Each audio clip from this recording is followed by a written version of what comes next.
Hello everyone, it's Darzo Gummidge here. It's been a while since we put anything out here at Common People, but basically I just want to introduce you to the inaugural episode of the new series on the Common People channel, Trauma Industrial Complex, where this will basically be a podcast strand to the wider Trauma Industrial Complex campaign that I have just launched. And something different for this inaugural episode, I thought, to give me an opportunity to explain to you all what it's about, I would invite someone to elicit answers from me, someone who I think would possess the necessary intellect and charisma to do that in an engaging way. And so I invited my friend Andrea, who some of you might already know, up to chat to me for about an hour. So just sit back, make a cuppa or whatever it is you do when you're vegging out in front of a podcast, probably fill in a dishwasher or something if you're anything like me, and enjoy. Like, subscribe, don't forget to leave a comment, even a wicked one. I can always delete it. Take it easy, guys.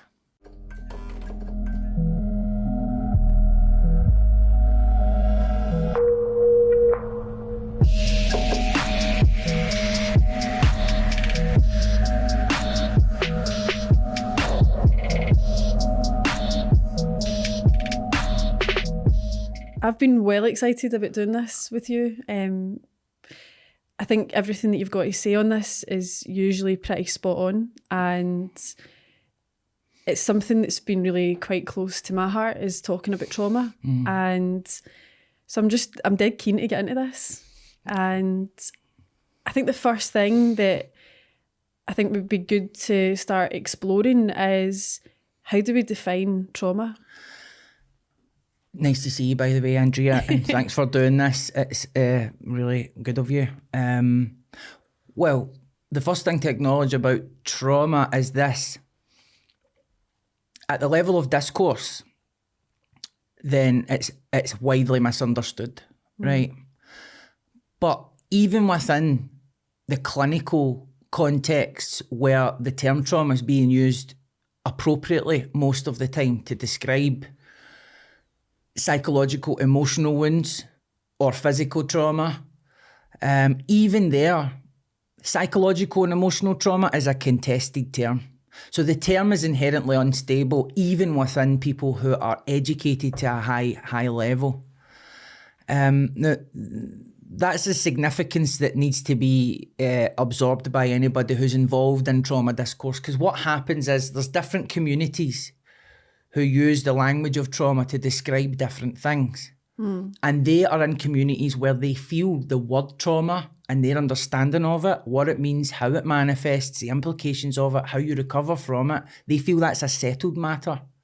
Right. But they don't realise there are parallel communities who would dispute many of their assumptions.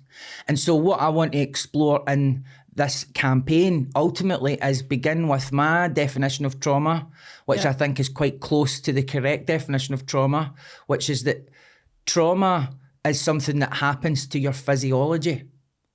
It's not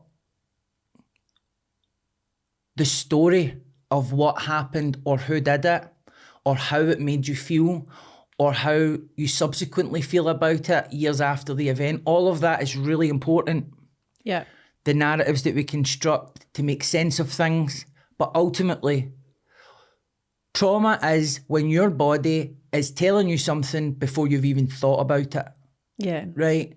It's a phone call where someone discloses what seems like an innocuous piece of information and you get a feeling in the pit of your stomach that your whole world's about to get turned upside down. Oh, I've had that. Right. So you know that then, don't you? Because the body like tells you something's wrong. It's like a neck down sensation rather than a neck up. Yeah. And it's always below the chin, sort of that twist in your stomach, tightness in your chest. You start hearing your heart beating, your hands go all. One thing that happens to me if I get a big fright or something really gets me is my tongue goes numb. It's like a real visceral sensation. It's like my body's bracing for impact. Yeah. And it's like I'm gonna numb you so you don't feel it. Yeah. And that's that is often what happens to me in an emergency situation, but there are very specific types of things that reopen old ones, and that's when I really personally suffer. So the sort of physical symptoms that I experience are violent shaking, Right. violent bowel movements. I know that's a bit drastic but to say that, and I'm Yeah. not the kind of person who shares that sort of information, but that's just, there's that. There's the racing brain, where you can't, it's just like a beehive of thoughts in there. You can't grasp at anything. Yeah. You just have a feeling that you're in danger, and not necessarily physical danger. You feel like there's been some kind of violation that's occurred, but the body is sending this signal to you before you've obviously even tried to start putting the pieces together. But when people talk about trauma currently, particularly online discourse, where there are questionable incentives with the content creation model, which rewards frequent uploads that create engagement, which then if you can frame it in a contentious way, you'll create more engagement. And so someone coming from a good place, like an online therapist, for example, who wants to open up a discussion about trauma, if they put a good professional video together and they throw it out, the response to that video will tell them what they need to do more of in order to maintain that level of digital relevance. And so what this creates is little sub-communities within the wider trauma discourse, where the incentive to create content that's appealing overrides the need to stick to what you've been educated to talk about. And so this means that some therapists, for example, will post memes that seem kind of sarcastic, or they'll do videos encouraging people to take a very negative view of all of their family, and to not be forgiven, because that's an abuse-centred approach to things. Whereas if you're engaging in forgiveness, what you're doing is unburdening yourself. And so you see that there's such a smorgasbord of different communities out there that a person who begins from an honest place of wanting to understand their trauma can end up being very selective about the information that they take on board, because the truth is, when we're actually trying to better ourselves in life in a mental health perspective, or look at issues from our past, if we're confronting that honestly, we're going to have to face some stuff that doesn't make us feel comfortable, some stuff that doesn't validate our opinions, some stuff that doesn't completely affirm every single assumption, belief that we have. And so if you're in a trauma algorithm right now, which is just about going, that person's a narcissist, and that person's and that. Oh, man. But the word accountability hasn't come up in any way, shape or form in terms of looking at the wider context of why some aspects of your life are not to your liking. Then that's not therapy. That's entertainment. It's educational, but it's not therapy. No, totally agree. You said something there about these micro communities that tend to spring up of people who are maybe these sort of coaching or therapy influencers. Do you think there's also micro communities that are in the other side of things, the micro communities of the traumatised, where they become caught in this trap of maybe trying to be the most traumatised, and then they get this community, this connection, and if they get better, they lose that community? Is that something that you've seen? This is what I mean by perverse incentives, right? And so when, and I, on some level, understand this, part of the angle that I'm coming from here is, as someone who has disclosed trauma publicly, and then subsequently having a public profile, vast opportunities, suddenly go from being kind of like a hobby writer to a professional writer as a result partly of the gripping page-turning book that I wrote, which was mostly about growing up in Pollock and mostly about community dynamics, and was mostly an attempt at sociology from an uneducated perspective. But the thing everybody zoomed in on was these disclosures of trauma. And ultimately, the big feedback that I got was, people want more of this. People want, what other experiences have I had that I could draw from? Was there some stuff that I didn't disclose that maybe I could disclose next time? And then you sit and you go, actually, there are problems with that. One, it's cynical, if you're aware that that incentive is there. And two, the distress and pain that I subsequently experienced when a lot of my life became public and the pain and distress that people around me experienced because of things that I hadn't considered about talking publicly about my story, because my story is not just mine. Yeah. If other people were present, if other people were connected to it, if other people have a different interpretation of that story. And so I resisted with the second book, diving back in. And that's why I wrote something that is, on all accounts, a far more boring, harder to read book, right? Yeah. Because I was like, I need to extricate myself from this potential misery memoir genre, which with Poverty Safari, what I was trying to do was a kind of meta version of a misery memoir where I was drawing people in, perhaps manipulatively with some of the personal stuff, so that the halfway point of the book where I pull the rug out from them and say, I got you at this point so I can tell you what I really want to tell you, which is society's fucked, nobody's coming to help you, and here's what you need to do if you're fucked, right? So it was a kind of blend of a load of different genres. But the biggest question I get asked, Andrea, apart from where did you learn to speak so well from middle class people in Cheltenham, is from people who come from our kind of background, who have had traumatic experiences and who want advice about telling their story publicly. And I've stopped answering these emails and messages because I don't think they'll like what I have to say. Yeah. And what I have to say is, there is a lot of work has to be done before we're ready to do that. Yeah. Contained in this trauma culture is this assumption that cathartically airing your story publicly will bring to you some kind of resolution, clarity, closure, and that also it will help people. But if your story's not straight, i.e. you lack insight into the truth of the story, not just your interpretation or unreliable narrator memory of it, or if you haven't consulted with people close to you to forewarn them that you might do this and taken some information from them or feedback from them, then what you do is you enter the public square at your most vulnerable, and everything that comes back at you triggers your trauma. Yeah. Unfortunately, we have an industry where people with lived experience of trauma are being prompted to get on a stage and talk about their traumatic experiences. Yeah. And there isn't always a lot of work that's gone into making sure whether that is a safe thing to do. Yeah. And so it's you know, these are all the things that I really want to get into, because I've got a feeling there's a lot of people out there who are mulling over this, including therapists, including lived experience organisations, lived experience people. But because of the sensitive nature of trauma and all the different types of trauma that exist, people fear being misconstrued as devalidating someone's trauma or dismissing it or minimising it. And so no one wants to take the risk to kind of sensitively start sorting through it. But it's something I feel I need to do. Do you think for some people trauma gets weaponised in a way? They put their trauma out there, and it's not always from a good place. They're not always looking for help. They're looking for ways to prove themselves right, or they're looking for ways to demonise something or someone and go, look, there's the reason that I'm traumatised, so that they can stay in it. Yeah, and I think 9 times out of 10 when we see that kind of behaviour online, first of all, we don't really know the context of it.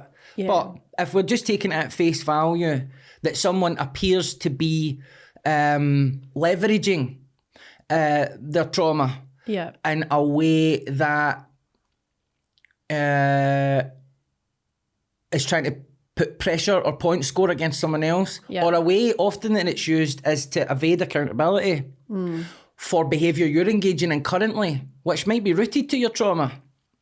And so this is normal human manipulation. Yeah. Right? This is the normal human manipulation. In a capitalist society where now even our private, most intimate moments are potential currency, the incentives are there, the lack of insight into why we're doing these things, because we've not had therapy, so no one sat down and says, you do realise that even though you think you're behaving like this for this way, that underneath the boot of your car there are other instincts Yes. that are driving this behaviour, and you're telling yourself a story to try and reconcile bullshit with the truth.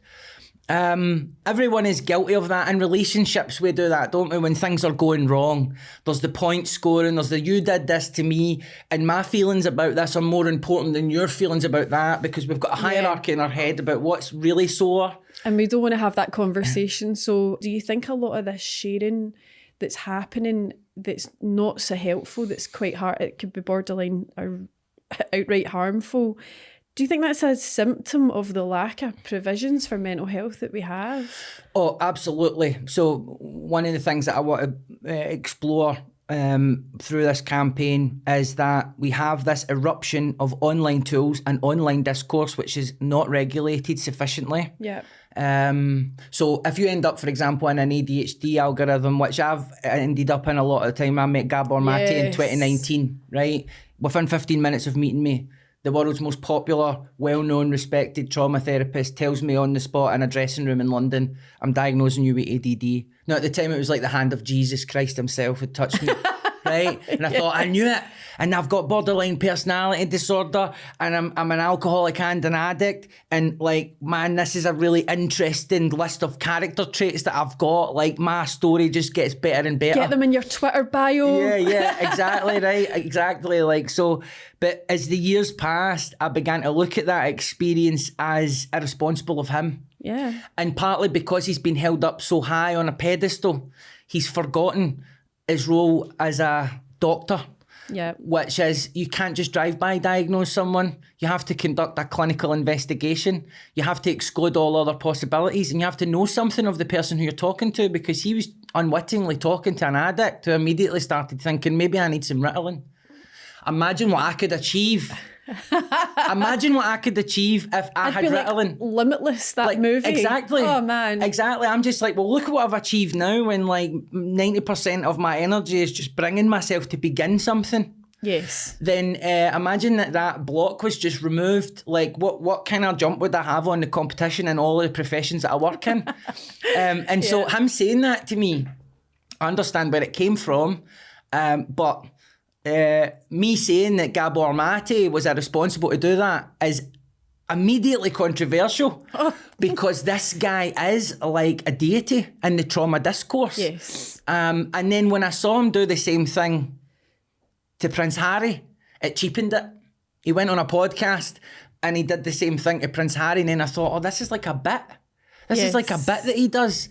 Because I don't know if maybe he enjoys and feels a certain kind of satisfaction from feeling like he's helped someone, and then he just goes on his way and the littlest hobo theme music plays in the background and he jumps on the plane back to Canada.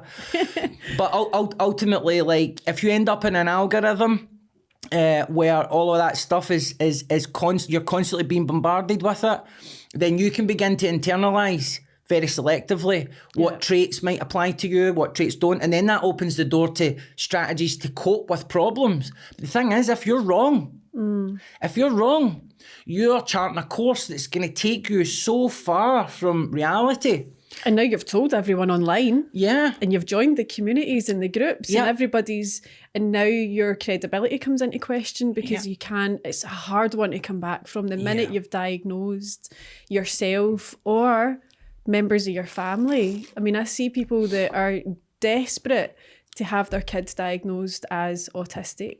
They've done it before the doctor's even seen them. They've started joining the groups, and they've started, I'm such a good mum because I'm really struggling because my kid's autistic. And I'm like, be careful of that, because you don't have that diagnosis. Yeah, and it's important to say, one of the big problems and one of the reasons that you get a lot of understandable pushback in certain communities online when you touch this subject that we're touching right now about people self-diagnosing is because there is an absolute lack of services. It's very expensive to get a test, or you have to wait months or years to get diagnosed with these conditions. Now, a lot of the time, people's assumptions are correct.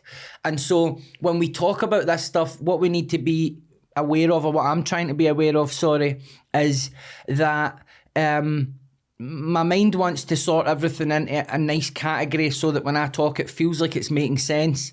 But actually, when I'm talking about people who are rushing to a diagnosis, people who legitimately have a condition that just hasn't been diagnosed, they might think that I'm dismissing their diagnosis. Yeah. And so it's this is why it's so challenging to engage in discourse generally, because there's a lot of mental work that you've got to do in gymnastics to try and be like super precise about what you're talking about. Otherwise you create a kind of sideshow. But ultimately all I'm asking people to do, and I'm focusing more on trauma than neurodivergence and stuff, although there is some overlap with these things in a clinical context. Yeah. But ultimately what I'm trying to do, rather than diving too much into the science of things or disputing people's interpretations, I'm starting from a point of good faith. I'm saying, if you think you've got trauma, whether you do or not, is immaterial. What you do have is pain. What you do have is uncertainty. What you do have is a lack of security in life. What you do have is a need for answers to explain why you feel the way you feel. And that's where my experience becomes, my lived experience is potentially maybe of value to people, because I've been on a journey with it, having sought every sort of diagnosis that you can imagine, because the concept that I was actually an alcoholic was something I wasn't ready to accept. Yeah. I've been on a journey then of accepting alcoholism as an illness that I suffer from, but then as my recovery journey from that has gone on, there's loads of things I've had to look at in my own behaviour and my own beliefs and my own attitudes. I mean, just yesterday I was dealing with a certain level of distress at home, and in my head was a story playing about how I've been wronged and what I'm going to do about it. And in there's some legitimate stuff. Yeah. But there is also a whole load of other stuff that's just preying on that legitimacy so that it can create the grounds for me to go, I need a drink. Yes. And that's what I'm up against. So my sponsor, I'm sending him messages waiting for him to co-sign me. He pulls up at my door with sheets of paper, takes me to a car park in East Kilbride and gets me to write down what I've done wrong. And there needs to be a certain level of pre-established rapport and a certain level of understanding that the other person has your interests at heart to even broach being that frank in a moment of extreme vulnerability and pain, to say, part of your pain is because you're not looking at the whole truth of this. And when we look at the whole truth of it, you're going to be able to bring to bear all the right faculties to the root of the problem that you actually are experiencing. Now, therapy is like that. Good therapy is like that. Peer groups where there's good information and the right motives are like that. And what this campaign aims to do is try and direct anyone who's interested towards not just necessarily looking externally for the solutions, but also being prepared to engage in a process of self-examination, not in a kind of neoliberal, I'm just going to aspire and self-actualise kind of shit, to get to the truth of things. That's really, really important. And when we live out of the truth... With or without an ice bath. Aye. You know what it's like when you're living in dishonesty? Yeah. You feel physically sick. You're full of fear. You're full of anger. You're agitated by anybody who even gets close to the reality of the truth. Oh God, your pillow's just made of rocks. Exactly. You can't sleep, but it's like your diet gets affected, your fitness, all of your relationships, everything. It does a number on you. It's corrosive and you lose contact with it. So then what happens is you forget you're living in dishonesty because you've adjusted to living in a lie. And I've done it various times through my life as an addict. Then you forget that the reason you feel shit is because you're a liar. You know, and so then you're looking for all the other reasons why you might feel shit, and I'm surrounded by people co-signing my bullshit who can't give me the right information, and anyone that can give me the right information, I don't want to be in their company too long because they might actually say something that is honest. Yes, and you know, I've experienced it both ways, where I've been around people who are not ready for the truth. And the minute you get close and you start feeling that, they start feeling spiky and you can feel their spikes coming out and you think, shit, I know that I could help, but you don't want it and you don't want to hear it. And it's so difficult to watch someone go through that But watching them go through it, I would say definitely helped me to go, maybe I need to put the spikes away sometimes and just let somebody in and let them go, you're fucking your life up. Yeah. In January, just there, I went and met with, a woman called Leanne White. And I went to meet her in Liverpool to speak to her as part of a criminal justice sequence we were doing for a series that I've just got on BBC Two called The State We're In. And her story is heartbreaking. Her story is she lets her daughter, 12 years old, go out on a Friday night to go watch the Christmas lights in Liverpool city centre. She's out with her female friends and a bunch of young lads congregate. And the usual back and forths ensue. But because they've all got phones now, the boy is filming. The girl, Ava, her name was. And she resists this harassment. Says, put the phone away, delete the video. And so there's this back and forth. It ends up kind of culminating in a bit of a face-off. And then a young lad around about the same age produces a 7-inch blade, stabs her in the neck, right? Jeez, she dies that night, right? And so the sequence was around, while we obviously have to get all the diversionary activities for young people right, and we need to look at inequality and the roots of that kind of absolutely mindless, reckless violence, Leanne makes a compelling case that the penalty for carrying a knife is not high enough because people wouldn't risk it if they knew it was just a flat jail term, the same as carrying a gun. Now, when I went to meet her,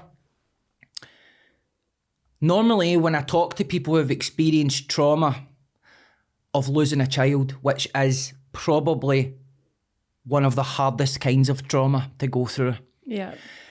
Usually there is a process that I'm hoping to go on with the contributor, which is first of all to signal to them in every way that I can that as much as I'm there to get information to create this programme, I am privileging their sensitivities over all of my objectives, and that all they need to do is let me know in any way they want, whether they're comfortable or uncomfortable.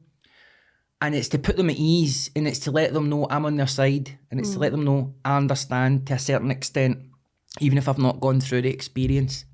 Now, usually that process takes 10 minutes, and then you get to the part where the person you're talking to gets emotional. Yeah. Now, the TV industry loves that because that conveys to an audience something powerful. These create beautiful moments on television, but sometimes the process of arriving at that can be a construct. It can be quite false. Yeah. That's what I try to avoid in my work. That's an aspect of lived experience being used to create entertainment or create programming. But the minute that I started talking to Leanne, she was presenting what I would say were all of the physical, emotional signs of trauma. Now, this happened over 2 years ago. So we conducted the interview. She had this crazy blink rate, right? This blink rate. She described physical symptoms, psychological symptoms, like not being able to remember when she was being told what had happened to her daughter. She's described subsequently how her life has changed forever. She can't be around her extended family. Her family is devastated and broken. She can't let her other child out of the house without panic and worry. She isolates. She's trying her hardest to work on a charity and a foundation which is about giving blood packs out, because you can actually save most people who are stabbed if the right equipment is there. Yeah. And not once did this, I would say, highly traumatised woman mention any of the trending terminology around trauma. She didn't use the word trauma to describe her symptoms. She didn't use the word flashback. She didn't use the word triggered. None of that language. But I was sitting there and I was like, if anyone needs a definition of what trauma is, just in case there's no clarity about it, can I refer you to this brave, wounded woman?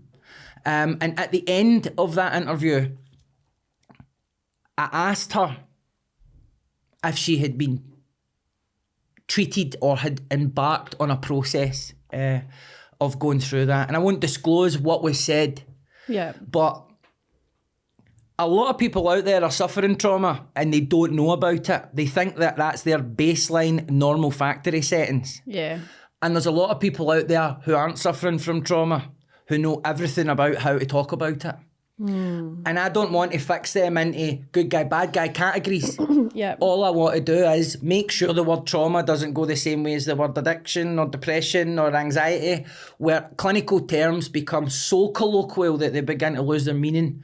Because I think when it comes to trauma, if we go that way with it, then you've got a whole industry online that's just going to be farming people for lived experience, selling them bullshit t-shirts, products, mushroom coffee for their anxiety and all this pish. Fucking hell. Ice baths. You'll get 400% more thinking speeds. Yeah. And how are you measuring that? Yeah. But yeah, no, I get it. I really do. It's fucking heartbreaking, man. It is, and there'll be people who may be tuning into this now who are already feeling a wee bit hot and bothered about the way that it's been discussed. I've seen a couple of snidey comments online, you know, someone said, can someone tell a certain Scottish author, in inverted commas, like I'm not a real author, to not gatekeep trauma, and that's not what I'm trying to do here. I'm not trying to gatekeep it at all. I don't even have any medical expertise on it. Yeah. What I'm trying to answer is this question I get asked all the time by people from really, really vulnerable backgrounds. I want to tell my story publicly. Do you have any advice? My advice is don't fucking do it. Do you think there's a difference between the people that are very, very loud about their trauma and the swathes of people who are like the bottom part of that iceberg, who are very quiet about their trauma? Yes. And they feel that they're not, they don't have enough trauma to talk about it because there's all these loud people that are they're very good at talking about it. And do you think that maybe pushes those people further into the shadows of like, oh, maybe I'll not say anything? Yeah, so much to unpack from that. Yeah, the current discourse models a certain way of dealing with trauma where telling your story is central to resolving it. Sharing is central to resolving it. But people need to understand sharing without taking incoming calls is really just an exhibition. Yeah. We share our problems because we don't just want the catharsis of expressing our point of view on them, but we share because we're open to feedback about what we've shared and insight about what we've shared. No one contacts that reality when we talk about this catharsis culture of sharing trauma. Why people are invited to share is because they are seen as an example of a cross-section of people who have had that experience. However, the fact that they're willing to go on a stage and talk about their trauma is what makes them unrepresentative of the people and the demographic that people assume they're representative of. Now, that doesn't mean their trauma isn't real. That doesn't mean their experiences aren't real. Yeah. But there's a fundamental difference between someone who is willing to talk publicly about an experience and someone who isn't. So what we do is we create a space and a discourse which selects for people who are good communicators, who play the game in terms of what the parameters are of discussion. Talk about your experience, don't criticise charities. Talk about your experience, don't examine on a deeper level lived experience. I announced a tour last year of my second book, Social Distance Between Us. And when I did it on Twitter, I had the tour booked within 2 weeks. I announced a trauma industrial complex tour. Not as much interest in that. Not as much interest in that because a lot of my work is going out and talking to organisations.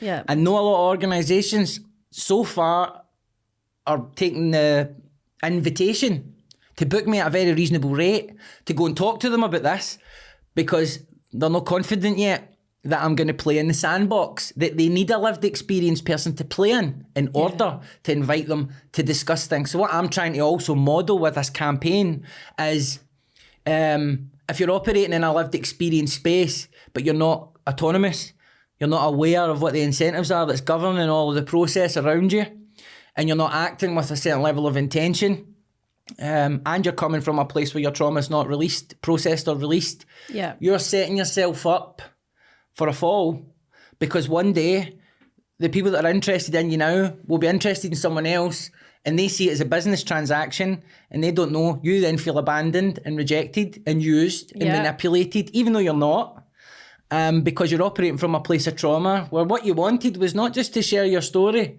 and help people. You wanted a feeling of worth. You wanted to feel like you finally made it. You wanted to feel like your life meant something, that upcycling your trauma was of some wider good and gave it some kind of wider purpose. Like a legacy thing that you want to leave behind. And I mean, you spoke on one of your podcasts about people that you've lost and questioning what could you have done differently, what could you have asked them, what could you have said to them. And I would say, for me, the people that I've lost aren't people who were up on stage talking about their trauma. These were the people that were silent about it, that didn't tell anybody, that didn't speak about their problems, that felt that their problems weren't big enough or bad enough, and I don't know that them being on stage or talking about these things would have actually have helped them. Yeah, and everybody's different, and everyone's journey of learning is different. Yeah. So if someone, and I'm assuming a lot of people do, they benefit not necessarily from just sharing the story, but all of the capacity that is built on the journey to doing that, right? So if you start engaging with a charity, they support you in some kind of way. You then become a kind of voice within that lived experience context, right? This might even lead to paid employment. I see a lot of people who, 10 years ago were out there using hardcore, and now they're setting up their own social enterprises. They're carrying a powerful, strong, consistent message to still suffering addicts. And so the role that lived experience people play is so important, and there has to be a cultural dimension to that. So some people have to step forward and go on TV, and say, I'm an addict, and this is what it really means to be an addict, or I have trauma, and this is what it really means to have trauma. Yep. And to puncture that space, to create a visibility, just like it's important for women to see themselves represented, or LGBT people, or people of colour, ethnic minorities, whatever the demographic you're talking about. I mean, I could go through the endless list. We know what I'm saying, right? We need to see ourselves represented culturally. So there is a space and actually an obligation and necessity for those of us who feel comfortable to occupy that space to do it. Yeah.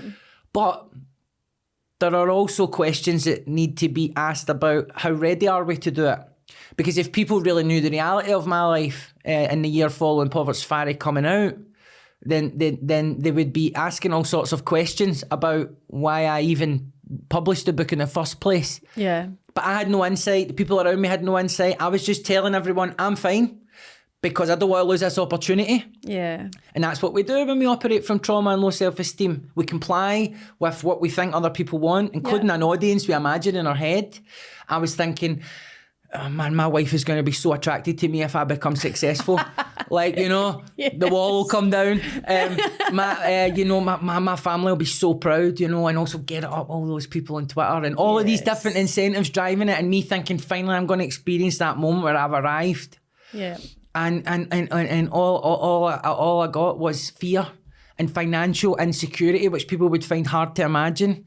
And spells in rehab and treatment and lies and dishonesty, and then being portrayed on TV as someone who has overcome hurdles and is an example of everything that can be achieved. And I'm just sitting there like that, full of codeine, watching myself on television like, I am a lived experience model. I am the definition of success.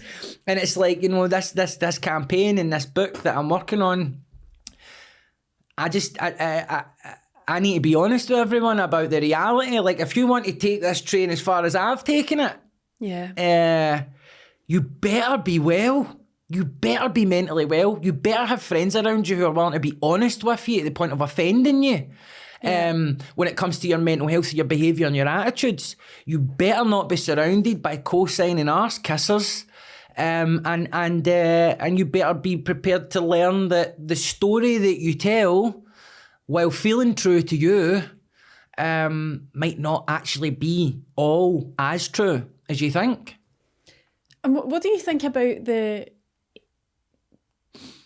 when we talk about fixed and growth mindsets? Is something that I've looked into a lot, and I think there's a lack of space for people to grow and change their mind over time. So the story they tell today might not be the story they want to tell in 10 years' time. They'll learn and they'll grow from it. But do you think there's a bit of harm and a bit of damage being done by people going, yeah, but you said this 10 years ago, you tweeted this, I've screenshotted it, here you go. And you get cancelled for things that happened maybe 10, 15 years ago, and there's no real recognition of that growth. It's more, hold on, there's that past version of you and that's who you need to be. Yeah. And I mean, because of what we've done in recovery, we understand that there's an ego lurking. Yeah. Right? Now, people misunderstand what ego means. People think ego describes a person like me who outwardly seems confident, gregarious, who is not frightened to announce what they think. Who can walk into a room and hold conversation, and they'll say, oh, he must have a massive ego. Right? No, they're right, I do. But it means also that all the people in the room who are quiet, they're all assumed to have no ego. When they could be having a 24-hour dialogue in their own head that no one ever gets to hear. Yeah. That actually, if said out loud, would be enough to get you committed to a mental hospital. Right? Yeah. The ego is the conversation we are having with ourselves about us, what we're due, what happened to us, what we're going to do about this, how that person looked at me, I want this, just running fantasies constantly to a point where we either have to numb it in some way, or we have to bring ourselves back and go, wow, my head is running away with itself again. Yeah. So the ego is always at play, and one of the things the ego wants to do is construct a persona that it feels is acceptable to the audience. Yeah. Now, I don't just mean audience in the term of the kind of game that I'm in. Any audience. Your husband could be the audience one day. Yeah. Your friends the audience the next day. Your co-workers another day. There are people out there who their ego is so in control of them that they can effectively be three different people in all of those scenarios. And that is because they are afraid to even investigate who they actually are. They're afraid to be honest and honour what's true to them. Yeah. Because they fear the rejection. They fear a reprisal, some kind of retaliation, mockery. So a lot of people are walking around and they've diagnosed themselves with imposter syndrome. This is why. Yeah. It's not because they're just so humble and they're just like, oh my God, I just don't know why I've done so well, these middle class people, and they're just like, free car family, shouting about the environment on Twitter, rolling their eyes at kids smoking in the Super park. gluing their hands to desks and stuff. And it's like, I've got imposter syndrome, that's why I don't deserve to be a commentator on television. It's like, maybe imposter syndrome is just the body transmitting a signal to say we're not being completely authentic. Now, it's impossible to be totally authentic, but if you've got into a place where you're sort of chronically inauthentic, then ultimately the ego is in control, right? Yes. So the ego is in charge. And another thing the ego wants to do in order to make sure that the audience is retained, whatever that audience exists, is it wants to present a picture of perfect continuity in beliefs and behaviour. Now, we know as addicts, one of the troubles that we get ourselves into is when our mouth no matching our feet. I'm a lived experience success story. I'm full of codeine. There's a bottle of Buckfast in my school bag next to my bed. My wife doesn't know I've relapsed. I'm a liar. I'm a fraud. I'm ill physically, mentally, because I'm living so out of integrity. It's unbelievable. And really, when we internalise powerful, profound, value-shaping ideas on a whim through a Google search, because they feel right, that's the risk that we have, that we begin to descend into a place of poorer mental health because we're not living in the truth. And it's a very sensitive, delicate thing, but also really important that people are made aware that can happen. Even if you have the worst kind of trauma, you've had the cruelest thing ever, the most unimaginable, wicked stuff has gone on to the point where almost no one could even consider the possibility of saying, you might still have to examine something about yourself at some point because it just seems so unfair. But the truth is, the ego can seize on any vulnerability, any situation in our lives, and have us living out of alignment with the truth. And I think sometimes we can be guilty of living in a bit of an echo chamber in our own heads around that stuff. Yeah. And when the only person giving you feedback is your own flawed ego, rather than your self-esteem, then that can create all sorts of problems down the line. Yeah. I was having a phone call with my publisher last week. It's the usual phone call where you're explaining actually the book's not going as well as you thought. Right? It's the phone call the publisher knows is coming. Yes. But there's I got off to a strong start and then I got derailed at the start of March. And so this phone call was very nice because he could feel that it was real. So he moved from a place of, I'm investigating where you're at with the book, because he's got things he needs to line up at his end. Is it coming out in spring next year? Is it going to have to go and compete with all the fucking pish books that chefs write at Christmas? Yeah. Do you know what I mean? Like, he's got to kind of line it up, do you know what I mean? And he's got a whole other tier that he's got to pitch it to who don't give a fuck about me. They're just looking at metrics. Yes. And that's the end of it, right? But what one thing publishers do is they start getting under the skin of what your book's about, and in a phone call, they'll drop wee ideas into you, or sometimes even a specific word. And what they're doing is they're trying to kind of get that percolating in your mind, because they're not just your publisher, they're your editor. They're there as a creative support system. And so what he talked about was, he said, you've got the dichotomy of the thing that's deciding which story to integrate, and you've got the part of your ego that's pitching the story.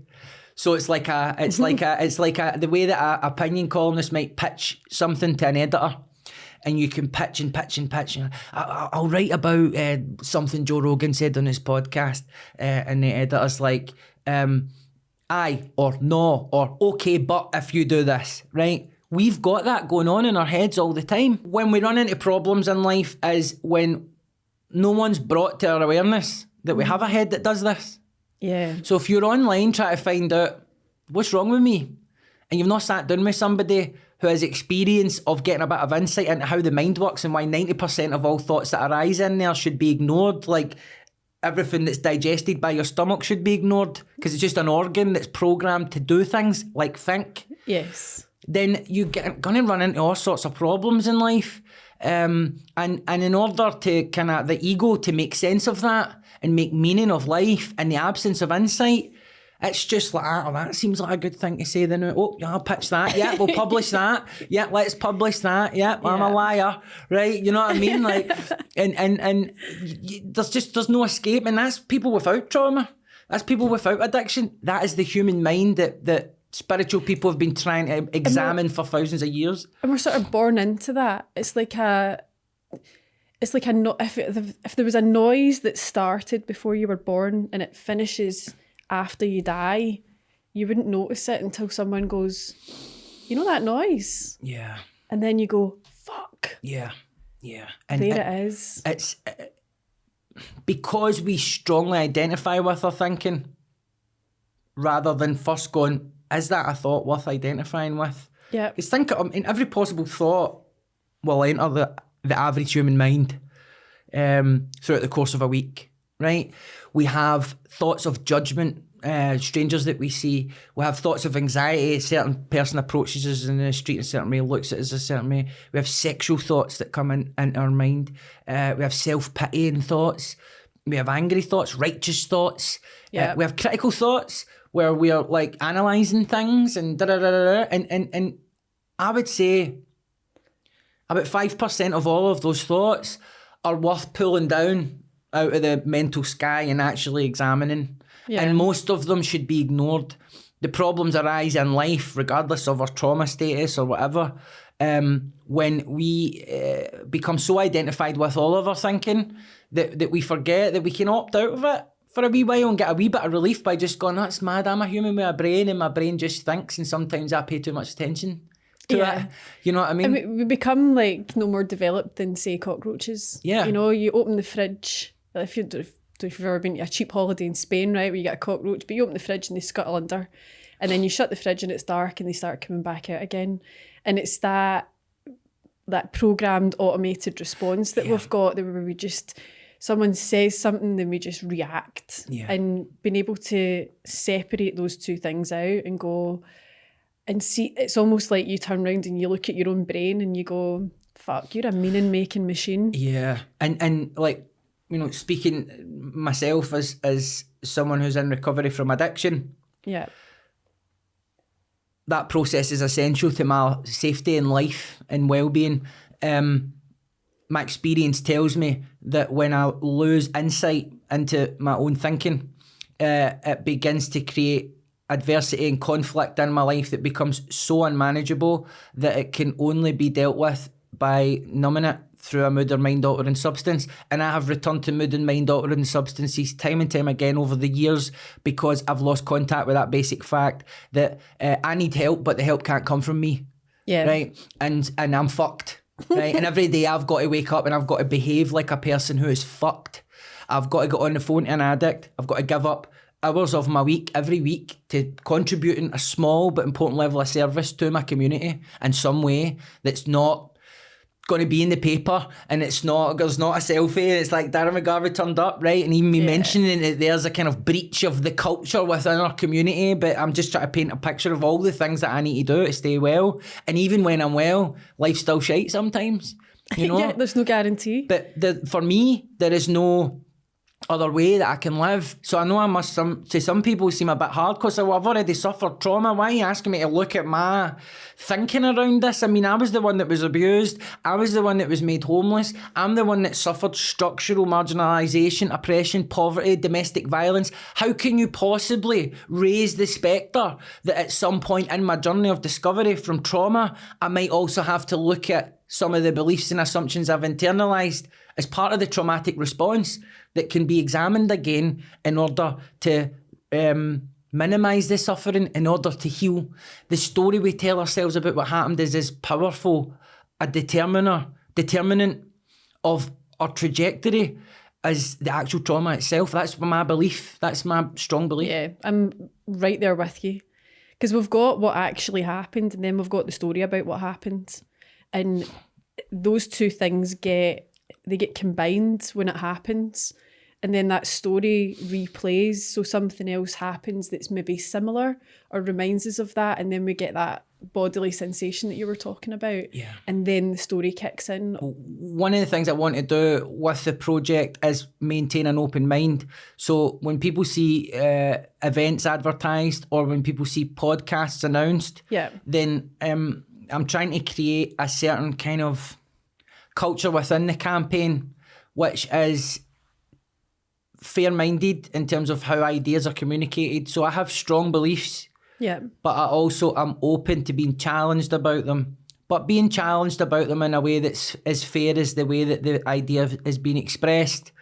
That's why I'm going to speak to a range of people with lived experience, a range of experts in the field, try to create interesting, dynamic, maybe sometimes provocative events. I'm sure some of the things, one thing I've learned is you can be as careful as you want with how you talk and precise with your language as you like, but you cannot foresee where the actual bullet's going to come from that's going to create some sort of controversy. You just can't. So you can't live your life trying to account for it. But basically, I come to this with humility that I'm not a medical person.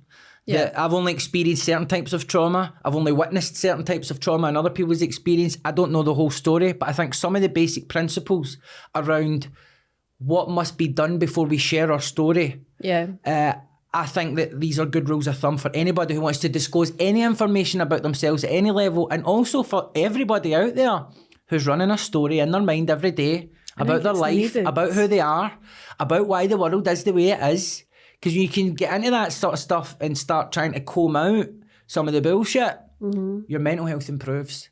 Because living in the truth most of the time is one of the real key elements of wellness. And I know we sound now just like a couple of fucking neoliberal fannies, do you know what I mean? The lefties are going to be like, what is this pish? But it's just like, fuck off, do you know what I mean? Because when it comes down to it, if we want to support people from vulnerability and we want to support people who come from poverty and who are victims of structural this and that and the next thing, part of it is about analysing the structures, but part of it about the emergency frontline response.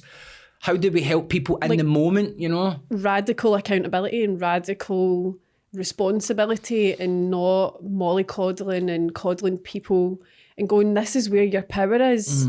Because you've got to go through all that shitty bit to get to that real feeling of, fuck, I can take on anything now. One of the pet peeves, and I know we'll wrap this up soon because it's getting in a kind of optimal range, I think, in terms of the discussion, which has been, I've really enjoyed it. I've loved this. But there's a kind of a pet peeve of mine is seeing the word trauma being used so carelessly. Yeah. Carelessly in the sense that people can talk about being traumatised by an idea. Now, I get that, right? I get the need to have trigger warnings in spaces that are safe. And these aren't new ideas. They're just been kind of trendily like reframed in a way. It's like a repaint of old ideas. Yes. You know, there's a reason there's a rating on a film. It's a PG. It's telling you this is kind of roughly what's in it. Here's what to expect when you watch it. Wee bit of violence. Exactly. And these are the things people want to watch, right? Yeah. What differentiates the trigger warning culturally from every other type of content warning is that the person who dispenses or issues the trigger warning gains cultural capital from showing and demonstrating and exhibiting and performing their sensitivity to other people's potential trauma. Yeah. Now, none of this accounts for the fact that people who would benefit from trigger warnings are still going to look at the content anyway. Because a part of them just needs to know what it is. There's that curiosity. It's like, exactly. So it's when there's a genuine attempt on behalf of people to make sure that they're being sensitive. But what this then does is it creates a level of vigilance to other things that we need to be sensitive to, in a culture of higher and higher levels of sensitivity, where our thresholds to be shocked and to go through pain and to be challenged or to engage in conflict get so low that we can become debilitated by the idea of being challenged ourselves, even though we come from a place of constantly challenging others. And it's a weird irony where protecting people or trying to protect people can create a culture where we're less resilient, we're weaker. And also the evidence on the efficacy of trigger warnings, never mind the fact that a lot of people who would benefit from them click through to the thing anyway. It's also a very middle class thing. It's the sort of thing that you can imagine is cooked up on a university campus. Only a middle class person would be confident enough to say, before I come into your theatre, I want to know if anything's going to happen that might upset me. It's just like every day I wake up and I'm just bombarded with adverts for gambling and drugs and alcohol. I turn on Instagram, it's just thirst trap after thirst trap. Yeah, it's like cater to my needs. Aye, it's just the cater world to me. The world for me is just a sensory obstacle course that's pulling me in the wrong direction all the time. The only place I'm safe in this world is in a fucking 12-step meeting. I'm completely free and defended from all of the things that society is trying to get me to do, that threaten me, that upset me, that remind me of stuff.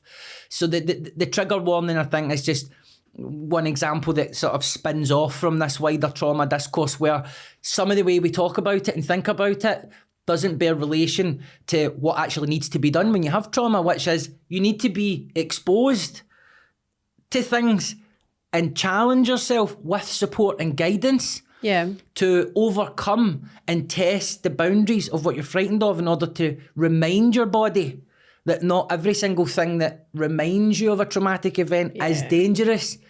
And it just gets lost. It gets lost in the kind of everything is fucking with me kind of mindset that you can get into, you know? And also, I think when you're saying about people writing their story and sharing it, I think one of the lessons, I don't know if you agree, but do you think one of the lessons that they need to learn is that they cannot control how people are going to receive that? 100%. That this is the key danger for people sharing traumatic experiences. No matter how much preparation, how well the thing is written or whatever constructed, this includes being a contributor on a television show like the sort of stuff that I make, or being a contributor in a book, such as sort of stuff that I write. Yeah. A social media post, speaking at a conference, basically anywhere where you're kind of in the public square and you tell your story. Once you've told it, it's not yours anymore. Nope. It's part of public discourse, and you'll be lucky if no one pays attention. Because if you didn't get it right, or you weren't ready to share it, what you're going to find is you open the wound. You open the wound that creates all the need to tell the story. Because let's be honest, and I'm being honest from my point of view, when I got into the game that I'm in, I didn't have as much insight into myself as I do now. So I realised that I was driven not just by a desire for social justice, not just by a desire to see a fairer society, to represent people who don't have a voice. That's all true. That's part of who I am. Yeah. But I also wanted to prove a point. I also wanted to air out from behind a veil resentments I had with people in the community who've aggressed against me. Like, because if I do well, they all just become crickets that's just went silent. Do you know what I mean? I also wanted to. I enjoyed made the mistake of thinking that being a successful professional who earns good money, who is a good father, who's always home, doesn't go out and drinking and all that. These are all things I thought, man, that all these women's articles I write about what women are looking for and men, I'm ticking all these boxes, man. This is going to make me, I'm solid, you know, and it just doesn't work like that. The truth is, we are often driven by impulses and instincts that are beyond our notice.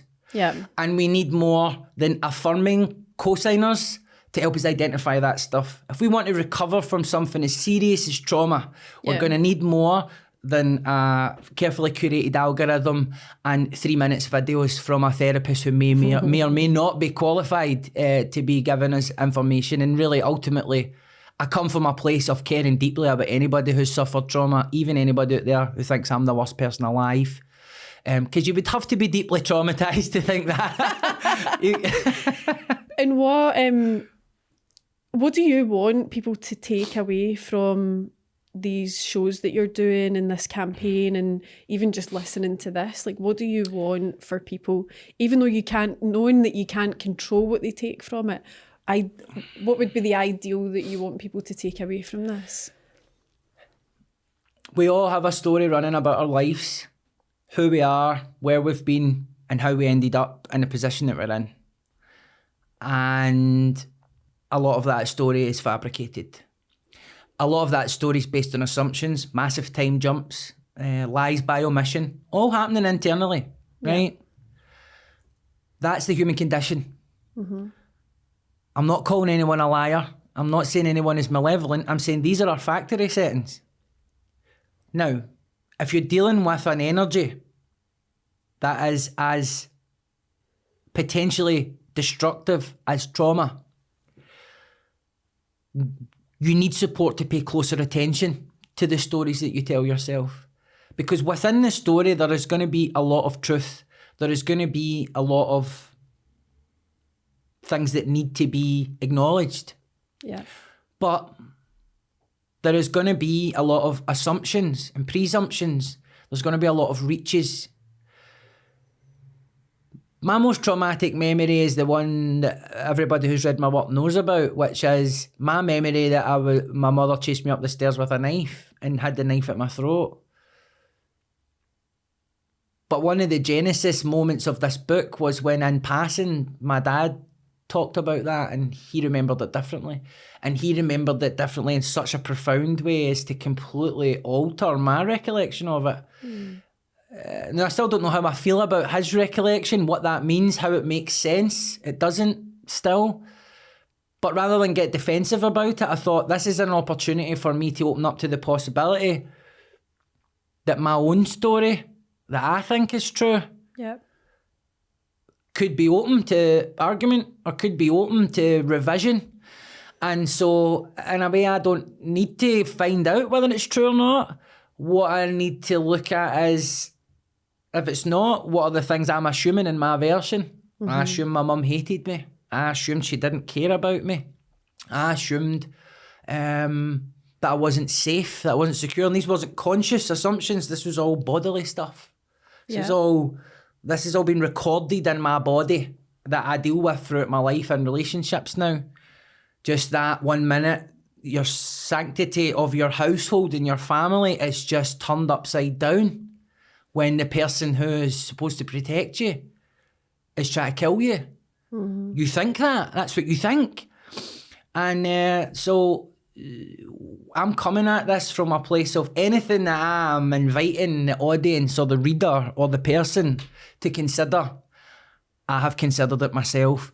Anything I'm asking them to be willing to be humble enough to confront, or brave enough to confront, I have done it myself. So I'm not coming from a place of fucking some Piers Morgan type of dickhead that's just like, your trauma's a load of shite, fuck you, get away, you snowflake.